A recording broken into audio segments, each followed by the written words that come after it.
యెహోవా మందసము ఆ బండి మీద ఎత్తి అపరాధముగా ఆయనకు మీరు అర్పింపవలసిన బంగారపు వస్తువులను దాని ప్రక్కన చిన్నపెట్టలో ఉంచి అది బెత్షెమెషుకు మార్గమున బడి ఈ దేశపు సరిహద్దు దాటిన ఎడల ఆయనే ఈ గొప్ప కీడు మనకు చేసిన తెలుసుకోవచ్చు. ఆ మార్గం పోయిన ఎడల ఆయన మనను మొత్తలేదని మన అదృష్టవశము చేతనే అది మనకు సంభవించునని తెలుసుకుందామండి. వారు అలాగున రెండు పాడేది ఆ దూడలను ఇంటి లోపల పెట్టి యెహోవా మందసము బంగారు గడ్డలను పందికొక్కు రూపములను గల ఆ చిన్న పెట్టెను బండి మీద ఎత్తగా ఆ ఆవులు రాజమార్గమున బడి చక్కగా పోవచ్చు అరుచుచు బెత్షెమెషు మార్గమున నడిచెను. హల్లెలూయా. ఇక్కడ మనము 2 వచనాలు ముఖ్యంగా తీసుకోవాల్సింది. నేను ఈ 2 వచనములు దేవుడు మనతో మాట్లాడుతున్నది ఏంటంటే, మొట్టమొదట ఒక కొత్త బండిని చేయించిరు. ఐగుప్తుని ఫరోను వాళ్ళందరూ హృదయాలు కఠినపరిచినారు దేవుడు. ఆ విధంగా మన హృదయం కూడా మీరు ఎందుకు కఠినపరుచుకుంటున్నారు అని అక్కడ వాక్యం లేఖనం రాయబడి ఉన్నది.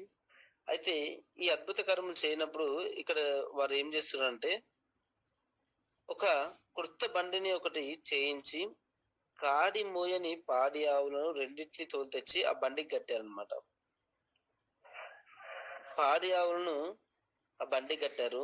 ఇంకో వచనం చూసినట్లయితే 11వ వచనము, 10వ వచనము, వారు అలాగున 2 పాడి ఆవులను తోలు తెచ్చి బండికి కట్టి వారి దూడలను ఇంటి లోపల పెట్టి అన్నది ఇక్కడ ఉంది. ఇక్కడ ఆగుదాం. ఇక్కడ కొంచెం ఆలోచన చేద్దాం. దేవుని వాక్యము, పాడి ఆవులు అనగా అవి ఇప్పటి వరకు కాడి మోయలేవు. పాడి ఆవులు అనగా అవి బలహీనమైనటువంటి మనము లోకంలో బలహీనమైన వాళ్ళమే. మనము ఇక్కడ పాడి ఆవులకు సాదృశ్యంగా మనల్ని తీసుకున్నట్లయితే అక్కడ పాడి ఆవుల పైన ఆ బండి కట్టారు, వాటిపైన మందసం ఒకటి ఉంచబడది. మనము ఈ లోకంలో పాడి ఆవుల వంటి వాళ్ళము. మనము మన లోపల అక్కడ బండి పైన మందసాన్ని మోస్తున్నది, కానీ మన హృదయం ఆయన సింహాసనం కనుక మన హృదయంలో మందసం ఉన్నది. మన హృదయంలో ఆ మందసం ఉన్నప్పుడు మనము బలహీనమే. అక్కడ పాడి ఆవులు కూడా బలహీనమే, కానీ అక్కడ పాడి ఆవులు మోసుకుంటూ రాజమార్గంలో వెళ్తున్నాయి. ఇక్కడ మనకున్నటువంటి ఇది అంటే మన హృదయంలో మందసం ఉంది. అంటే మన హృదయం దేవుడి సింహాసనం కనుక మన హృదయంలో మందసం ఉంది. మనము రాజమార్గంలో పోవట్లేదు, కానీ రాజమార్గంలో పోవలసిన ఉన్నది మనకు ఆ రాజమార్గం. అయితే హల్లెలూయా, ఇక్కడ పాడి ఆవులను అవి దూడలను ఇంట్లో పెట్టారు. గుడారము ఇల్లుకు సదృశ్యము. గుడారం అంటే ఇల్లు. ఆ గుడారం అంటే ఇంటికి సాదృశ్యము. ఆ ఇంటి మన ఇల్లు అంటే దేహములకు సాదృశ్యము. మనము ప్రార్థన చేస్తున్నప్పుడు గాని, లేదా మనము దేవుని నడుస్తున్నప్పుడు గాని, వాక్యానుసారమైన జీవితం జీవిస్తున్నప్పుడు గాని, అక్కడ పాడి ఆవులు ఆ దూడలు ఇంట్లో ఉంచారు. ఆ దూడలు కేకలు వేస్తున్నాయి. ఆ కేకలు వేస్తున్నప్పుడు ఈ పాడేవులకు తప్పకుండా పిల్లలు గాని, లేదా పాలిచ్చే వ్యక్తులు గాని ఎవరైతే ఉన్నప్పుడు పిల్లలు అరిచినప్పుడు వెంటనే ఏం చేస్తారు, వాళ్ళ దగ్గరికి ఎక్కడున్నా గానీ వాళ్ళ దగ్గరికి వెళ్ళే ఆలోచన కలుగుతుంది, వెళ్ళే తలంపులు కలుగుతాయి. అయ్యో ఏం చేస్తున్నారు అని ఆలోచన కలుగుతుంది. కానీ ఇక్కడ పాడేవులు మాత్రము చక్కగా అరుచుకుంటూ బెత్షెమెషు అంటే రాజమార్గం వైపు వెళ్తున్నాయి. అంటే ఎక్కడైతే నడవాల్సిన విధంగా ఉన్నాయో అక్కడ ఆ మార్గం గుండానే వెళ్తున్నాయి తప్ప మళ్ళీ వెనుకకి తిరిగి చూడలేదు. దాని పైన ఉన్న దాన్ని చూస్తున్నాయి. అంటే మన పైనుంది అభిషేకం, మన పైనుంది దేవుని ఆత్మ, మనలో ఉంది యేసుక్రీస్తు. మన ఏమంటున్నాడు, మీ అందున్న క్రీస్తు అని అంటున్నాడు. క్రీస్తు మన లోపల ఉన్నాడు. హృదయము క్రీస్తుకు ఆలయం ఉంది, హృదయము క్రీస్తుకు సింహాసనం ఉంది, మన దేహము దేవుని ఆలయం ఉంది. మనం కూడా ఈ వైపు చూడాలి. మరి లోకంలో ఏముంది, మరి హృదయం ఏంది, ఆ పాడి ఆవులు ఇంట్లో ఉన్నాయి, అవి దూడలు ఇంట్లో ఉన్నాయి. అంటే ఇక్కడ లోకంను సాదృశ్యంగా చూస్తే, లేదా మనకున్నటువంటి తలంపులను సాదృశ్యంగా చూస్తే, మనకు కూడా కొన్ని ఈ పాడి ఆవులకు బలహీనతలు ఏంటి, దూడలు. మనకు బలహీనతలు ఏంటి, మన సమస్యలు అనుకోవచ్చు. మన సమస్యలు ఏవైతే ఉన్నాయో అవి ఏంది, డబ్బు గాని, ఆరోగ్యం గాని, ఇంకేదైనా గాని, ఇంట్లో ఉన్న సమస్యలు గాని, లేదా బయట ఉన్న సమస్యలే గాని, మరే సమస్యలే గాని, మనం వాటి వైపు చూసిన ఎడల అక్కడ పాడి ఆవులు అక్కడ చూడలేవు. అవి పాడి ఆవులు ఆ దూడల అరుపులను వినిపించుకోలేవు. మరి ఏ అరుపులు అరుస్తున్నాయి అంటే, కేవలము అరుచుకుంటూ ఏం చేస్తున్నాయి, రాజమార్గంలోనే పోతున్నాయి. ఒకసారి చదువుతామా, రాజమార్గంలో పోతున్నాయి. అంటే ఒకవేళ ఆ దూడలు ఆ పాడి ఆవులు అక్కడ అరిచి అక్కడ ఒకసారి దాని మనసు తిప్పుకునే ఎడలా అనుకో, ఏం చేస్తుండే, వెంటనే వెనకకు మళ్ళీ వెనక త్రోవ పడుతుండే. కానీ అవి అట్లా చేయలేదు. అవి మందసం మా పైన ఉంది, మాకు నియమించిన పని ఇదే అంటాన్ని గుర్తెరిగి అవి చక్కగా దానికి ఉరకలు వేసుకుంటూ అరుచుకుంటూ ఏం చేస్తున్నాయి, రాజమార్గంలో వెళ్తున్నాయి. ఒకసారి చూద్దాం మళ్ళీ. వారు అలాగున 2 పాడి ఆవులను తోలి తెచ్చి బండి కట్టి వాటి దూడలను ఇంటి లోపల పెట్టి, దీనిపైన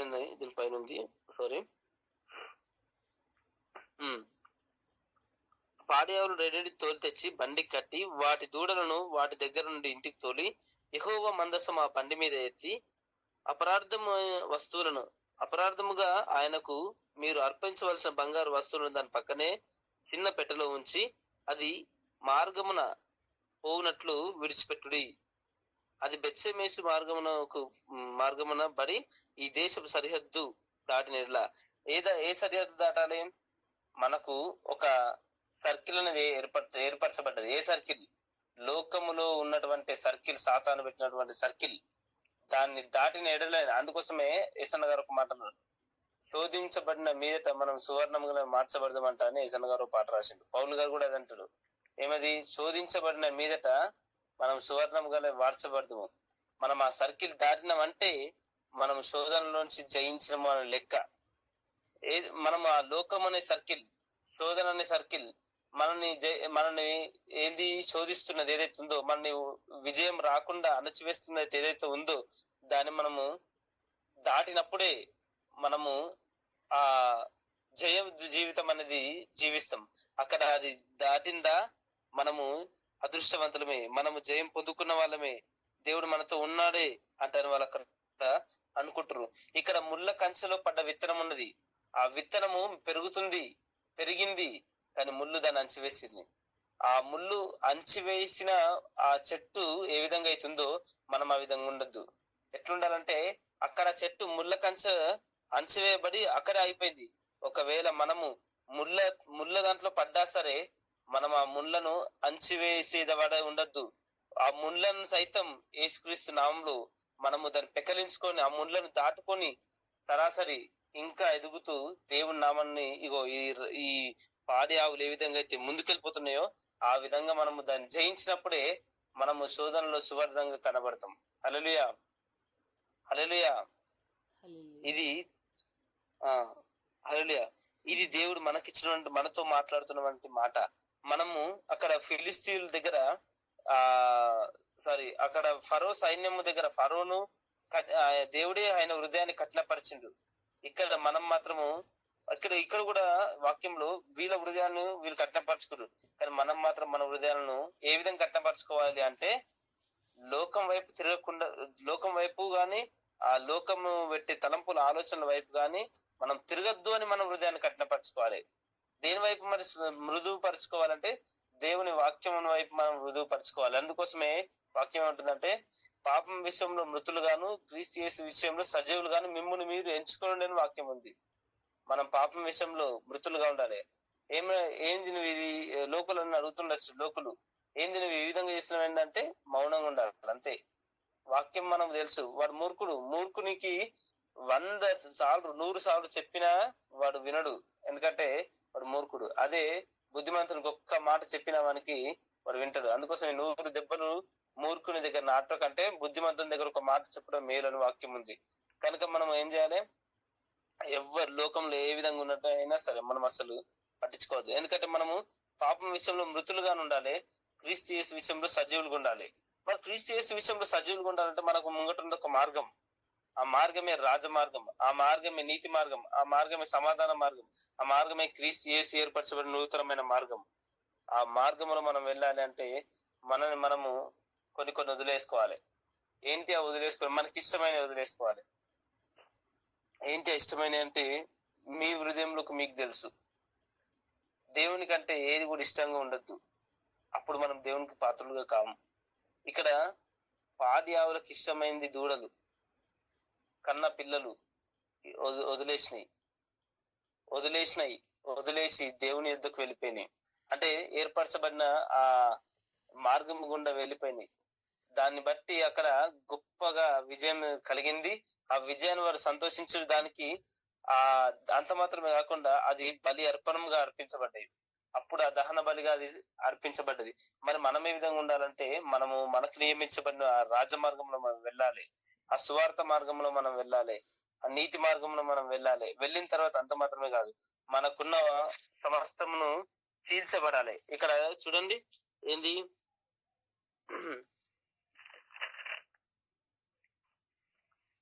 14వ వచనం, ఆ బండి బెత్షెమెషు వాడైన యెహోషువ యొక్క పొలంలోకి వచ్చి అక్కడున్న ఒక పెద్ద రాతి దగ్గర నిలువగా వారు బండి యొక్క కర్రలను చీల్చి ఆవులను యెహోవాకు దహన బలిగా అర్పించిరి. మనకున్న ఏదైతే ఉందో దీనివల్ల నేను గొప్ప అవుతుంటే, దానివల్ల నేను గొప్ప అవుతుంటే అనేటివన్నీ చీల్చబడాలి. చీల్చి అవి దహన బలికి సిద్ధముగా ఉండాలి. మనం ఆ దహన బలిగా సజీవ యాగంగా మనం అర్పించుకోవాలి. సజీవంగా మనం అర్పించుకోవాలని చంపిస్తారంటే అట్లా కాదు. ఏ విధంగా సజీవంగా మనం అర్పించుకోవాలంటే రోమేలు రాసిన పత్రిక 12వ అధ్యాయం ప్రకారము, 12వ అధ్యాయం 1వ వచనం ప్రకారము మనల్ని మనం సజీవంగా అర్పించుకున్నప్పుడు మనము దేవునికి ఇంపైన సువాసనగా ఉంటాము. అది సేవకు ఏర్పరచదగినటువంటి ఒక క్రమము, లేదా దేవునికి మనం ఇష్టకరంగా ఉండేటటువంటి ఒక క్రమము చూద్దాం. కాబట్టి సహోదరులారా, పరిశుద్ధత దేవునికి ఇష్టం.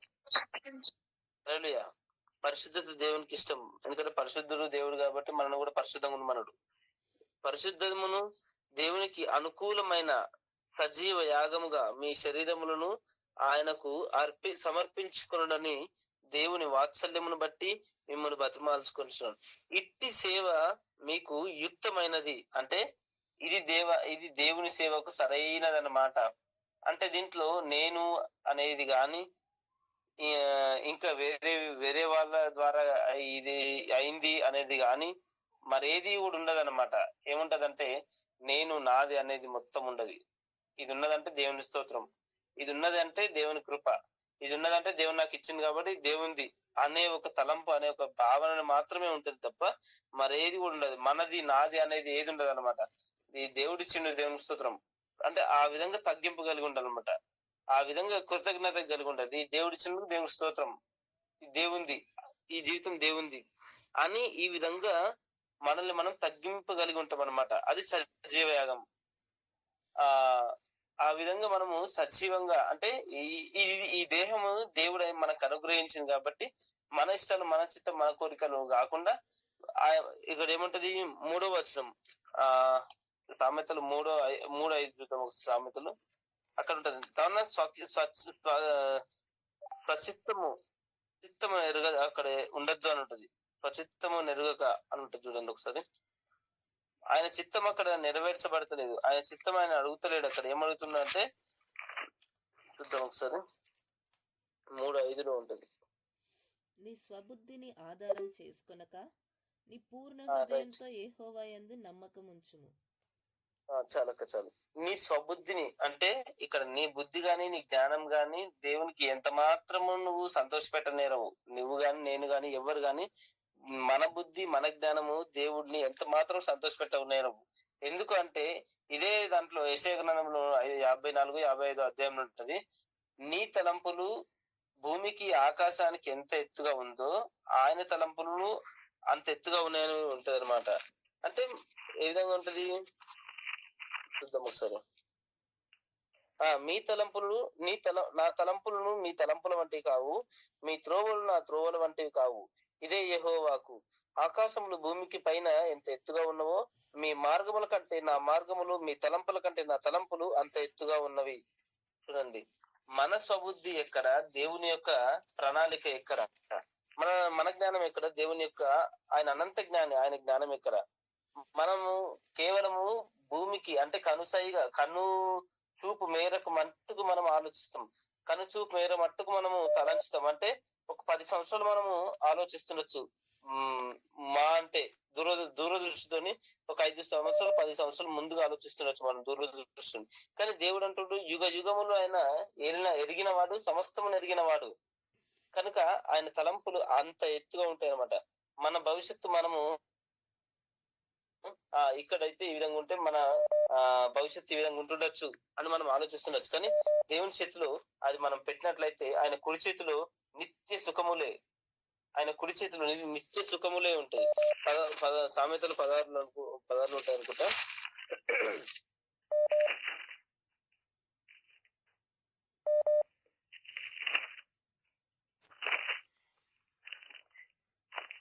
ఆయన కుడి చేతిలో నిత్య సుఖములు గలవు అంటుంది. 11:16, 11:17 ఉంటుంది. 16-17 ఉంటుంది. ఆయన కుడి చేతిలో నిత్య సుఖములు. ఆయన చేతికి మనం అప్పగించుకున్నట్లయితే, ఆయన దృష్టికి మనం అప్పగించుకున్నట్లయితే, ఆయనకే మనం సజీవంగా అప్పగించుకున్నట్లయితే, ఆయన పక్షపాతి కాదు కదా. ఆయన కేవలము ఒకరికి మాత్రమే న్యాయం జరిగించి మరొకరికి న్యాయం జరిగించకుండా వాడు కాదు కదా. మనల్ని ఆయన ప్రేమించిండు, ఆయన కొరకు ఆయన ప్రాణమే పెట్టిండు, మన కొరకు ఆయన ప్రాణమే పెట్టిండు. కాబట్టి ఎవరిను ఒకరికి ఆయన పక్షపాతి కాదు, అందరిని ఒకే రీతిగా ప్రేమిస్తారు కనుక ఒకరికి మేలు చేసి ఒకరికి కీడు చేద్దామని ఆలోచన ఆయనకు ఉండదు. వాక్యం ఏమంటుంది, ఒక న్యాయాధిపతి దగ్గరికి వచ్చి అంటే న్యాయం తీర్చినటువంటి వాని యుద్ధకు అంటే పక్షపాతి అయినటువంటి రాజు లేదా అసలు పట్టించుకున్నటువంటి రాజు దగ్గరికి వచ్చి ఒక విధవరాలు మొరపెడతా ఉంటే చివరికి ఆమె మొరను పట్టించుకొని న్యాయం తీర్చినప్పుడు, నేను మిమ్మల్ని ఎంతగానో ప్రేమించినటువంటి మీ తండ్రిని నేను మీకు న్యాయం తీర్చాను వాక్యం ఉంది. హల్లెలూయా. ఆయన మనకు అన్ని వేళలా అన్ని సమయములందు ఆయన న్యాయం తీర్చేటటువంటి వాడు. ఇంకో మాట చెప్పాలంటే ఆయన ప్రతి క్షణము మనల్ని ఆకాశం నుండి చూస్తూనే ఉన్నటువంటి గొప్ప వ్యక్తి, దినమెల్లా చేతులు జాపుతున్నటువంటి గొప్ప వ్యక్తి, ఆయన మన కొరకు ప్రాణం పెట్టినటువంటి గొప్ప వ్యక్తి. ఆయన మనల్ని దినమెల్లా చేతులు జాపుతున్నాడు, ప్రతి క్షణము భూమి వైపు తొంగి చూస్తా ఉన్నాడు. ఎవరైనాను వాక్యానుసారమైన జీవితము, ఆత్మకు సమీపంగా ఉన్న జీవితము, శరీరము మృతం పొంది ఆత్మగా జీవించబడుతున్న జీవితము ఎవరైనా ఉన్నారా? పాపం విషయంలో మృతులుగాను ఆత్మ విషయంలో సజీవులుగాను ఉన్నటువంటి వ్యక్తి ఎవరైనా ఉన్నారా? క్రీస్తు యేసు మనసుకు ఎరిగి కలిగినటువంటి వ్యక్తులు ఎవరైనా ఉన్నారా అంటే ఆయన చూస్తున్నాడు. కానీ మనం ఆ స్థితిలో గాని ఆ స్థాయిలో గాని ఇంకా రాలేకపోతున్నామేమో. దయచేసి మనము క్షమించమని అడుగుదాం. ఇక్కడ పాడి ఆవులు సరాసరి ఎత్తబడ్డ ఆ క్షణమునే కొత్త బండ ఒకటి చేయించారు. ఎప్పుడైతే మనము పశ్చాత్తాపం పొందుతామో, నిజమే ప్రభా ఇన్ని దినములు ఆ విధంగా లేము, ఇప్పుడు మాకు మీ జ్ఞానం తెలిసి మీరు మాతో మాట్లాడారు ప్రభా. పాడి ఆవులైతే మిమ్మల్ని ఆ క్షణమే అంగీకరించినాయి, ఆ క్షణం మందసం ఎత్తుకొని ఆ ఏర్పరచబడిన మార్గంలో పంపించిన మార్గంలో వెళ్ళిపోతూనే ఉన్నాయి. కానీ మనం ఇంకను క్రైస్తవులుగా ఉన్నాము, కానీ క్రీస్తుని అనుసరించుకున్నాము. అంటే కేవలం ఏ విధంగా సరైన వాక్యానుసారము జీవించలేకపోతున్నాం కాబట్టి ఇంకను మనము పాపంలోనే ఉన్నాము. కానీ మనం ఇప్పుడు ఆ విధంగా ఉండద్దు. పాడేవులు మోసుకొని రాజమార్గం వెళ్ళిపోతున్నాయి. ఏర్పరచబడిన పనిని చేసుకుంటూ వారు వెళ్తున్నాయి. ఇప్పుడు మనం కూడా ఇది దేవుని ఆలయము, మన దేహం దేవుని ఆలయం, మన హృదయం దేవుని సింహాసనము. ఆ సింహాసనము, ఆ మందసం మనం మోస్తున్నాం గనుక, మన పైన దేవుని ఆత్మ ఉంది గనుక, మనకు ఏర్పరచబడ్డ మార్గములో మనం కూడా వెళ్ళాలి. పాడి ఆవులే, నోరు లేని పాడి ఆవులే, జ్ఞానం లేని పాడి ఆవులే వెళ్తున్నప్పుడు దేవుడు మనల్ని ఆరాధించకు అన్ని విషయాలు మనల్ని ఎంచుకున్నాడు. అన్ని విషయాలు మనల్ని ముందుకు నడిపిస్తున్నాడు. దేవుని జ్ఞానము, దేవుని ఆత్మ మనతో ఉంది. మనం ఎందుకు వెనక్కి తిరుగుతున్నాము అంటే, ఇక్కడ పాడి ఆవులు చేయలేని వాటిని మనం చేస్తున్నాం. ఏంటి? పాడి ఆవులు దూడల వైపు అవి మర్రి చూడలేవు, వాటిని లక్ష్య పెట్టలేవు. కానీ మనము మన సమస్యల వైపు చూసి లక్ష్య పెడుతున్నాం. మనము మన ఇంకేదైనా తలంపుల వైపు లక్ష్య పెడుతున్నామేమో. అక్కడ యేసుక్రీస్తు వెళ్ళినప్పుడు చిన్నది చనిపోయి ఉన్నది, కానీ అక్కడ వాళ్ళు ఏం చేస్తున్నారు? అనేక మంది అల్లరి చేస్తున్నారు, గోల చేస్తున్నారు, గొల్లు చేస్తున్నారు, రోదన చేస్తున్నారు. అక్కడ వాళ్ళందరూ యేసుక్రీస్తు వచ్చినప్పుడు కూడా ఏం చేసారు? వ్యంగ్యంగా గాని ఏమంటారు దాన్ని, ఆ విధంగా మాట్లాడేసారు. కానీ యేసుక్రీస్తుకు తెలుసు ఆయనకు ఏదైనా సాధ్యమే. మన జీవితంలో కూడా ఇప్పటి వరకు ఏ విధంగా ఉందో తెలియదు, చనిపోయే స్థితిలో ఉన్నామేమో, అంటే నిర్జీవమైన స్థితిలో ఉన్నామేమో. కానీ దేవుడు మనలో కూడా జీవం కలిగించేవాడు, జీవాధిపతి అయిన కనుక మనం ఒకసారి యేసుక్రీస్తుకు మనం అర్పించుకున్నట్లయితే, సజీవంగా మనం అర్పించుకున్నట్లయితే, ఒకసారి మనం సమయం ఇచ్చినట్లయితే, అక్కడ చిన్నదాని దగ్గరికి వెళ్ళినప్పుడు యేసుక్రీస్తుతో పాటు వాళ్ళ తల్లిదండ్రులను, ఆయనతో ఉన్న వారిని మాత్రమే లోపలికి తీసుకువెళ్ళిండు, ఇంటిలోనికి లోపలికి తీసుకెళ్ళిండు. మిగతా అందరిని బయటకు పంపించేసిండు. ఇప్పుడు మనము, మన కుటుంబము మాత్రము, మన ఆత్మీయులను మాత్రము, లేదా మనము మన పని, మనకిచ్చినటువంటి తలంపులను, మనకిచ్చినటువంటి ఆత్మీయతను మాత్రమే లోపలి తీసుకెళ్ళాలి. యేసుక్రీస్తుని మాత్రమే లోపలి తీసుకోవాలి. మనము యేసుక్రీస్తు మాత్రమే లోపల ఉండాలి. మిగతా ఏ ఉన్న లోక సంబంధమైనట్టు ఏ ఉన్నా సరే అవన్నీ బయటకు పంపించాలి. బయటకు పంపించి లోపలికి డోర్ పెట్టుకున్న తర్వాత దేవుని యుద్ధం మొరపెట్టినప్పుడు మనము జీవం లేని ఉన్న మనము జీవంలోనికి వస్తాం. ఎక్కడైతే ఆ చిన్నది తల్లి తాకుమి అని అనగానే చిన్నది లేచింది, కూర్చున్నది. చిన్నదాన లెమ్మని అక్కడ పిలువబడ్డది. ఆయన పలుకగానే ఆ మాటలో నుంచి జీవం వెళ్ళింది. ఆ చిన్నదాన్ని లోనికి అక్కడ నిర్జీవమైన చిన్నది జీవంలోనికి వచ్చింది. ఇప్పుడు మనం సజీవంగా మనల్ని మనం అర్పించుకున్నప్పుడు మనలో నిర్జీవమైన ఏదైతుందో అవన్నీ కొట్టివేయబడి జీవంలోనికి ప్రవేశించదుము గాక. యేసుక్రీస్తు సర్వశక్తి గల నామములో జీవంలోనికి ప్రవేశించదుము గాక. యేసుక్రీస్తు మనలోనికి వచ్చినప్పుడు మనము ఆయన అంగీకరించాలి. ఆయనకు ఒక ఛాన్స్ ఇప్పటి వరకు ఇయ్యలేదేమో, ఇప్పటి వరకు ఇస్తున్నాము అని అనుకుంటూ పెదవులు మాత్రమే పలికినమేమో, హృదయానుసారంగా హృదయము ఎత్తుకొని ఆయన ఎద్దకు వెళ్ళలేమో. ఒకవేళ వెళ్ళినా గానీ సంపూర్ణంగా వెళ్ళలేదేమో. ఇప్పుడు ఈ క్షణంలో మనము దేవుని దగ్గరికి వచ్చినప్పుడు నిర్జీవమైన మనల్ని జీవింపజేసేది జీవాత్ముడు గనుక, ఆ జీవం గల తండ్రి గనుక మనం ఆయనకు అప్పగించుకున్నప్పుడు దేవుడు మన జీవంలో నడిపిస్తాడు. ఈ జీవాన్ని మనము అందరికి, అనేకులకు వెలుగు సంబంధులుగా ఉండి వెలుగులోనికి తీసుకొద్దాం. హల్లెలూయా.